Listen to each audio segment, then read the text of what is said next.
السلام علیکم ورحمۃ اللہ وبرکاتہ۔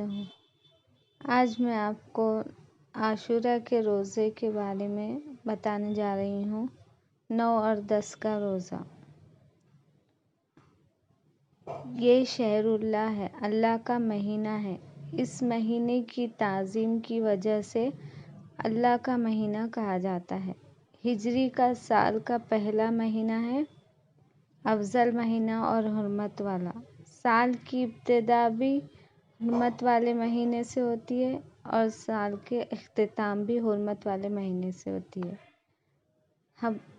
ابو ہریرہ کہتے ہیں، آپ صلی اللہ علیہ وسلم نے فرمایا، رمضان کے بعد سب سے افضل روزے مہینے کے اعتبار سے رمضان کے بعد محرم کے روزے افضل ہیں۔ یہ بات ثابت ہے، آپ صلی اللہ علیہ وسلم یہ مہینے کے پورے روزے نہیں رکھے۔ روزوں کی ترغیب تو ملتی ہے پر پورے مہینے کی پابندی نہیں۔ خصوصاً عاشورے کا روزہ، 10ویں کا روزہ۔ جب آپ سے اس دن کے بارے میں پوچھا گیا تو آپ نے فرمایا، یہ روزہ گزرے ہوئے سال کے گناہوں کا کفارہ بن جاتا ہے۔ پچھلے سال محرم سے اب تک کے گناہوں کا انشاءاللہ معاف ہوگا، یعنی صغیرہ گناہ کی طرف اشارہ ہے۔ آپ صلی اللہ علیہ وسلم نے فرمایا، یقیناً اللہ کے دنوں میں سے ایک دن ہے، نفلی روزہ ہے، چاہے تو رہے یا چھوڑ دے۔ رمضان کے روزے فرض ہونے سے پہلے یہ روزے فرض تھے۔ یہ روزہ نہ رکھا تو اجر سے محرومی ہو سکتی ہے۔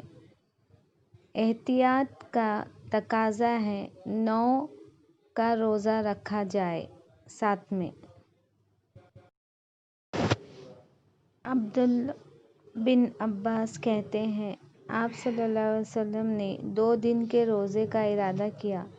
صحابہ نے کہا، اللہ کے رسول، آپ صلی اللہ علیہ وسلم، یہی وہ دن ہے جب یہود اور نصارہ تعظیم کرتے ہیں۔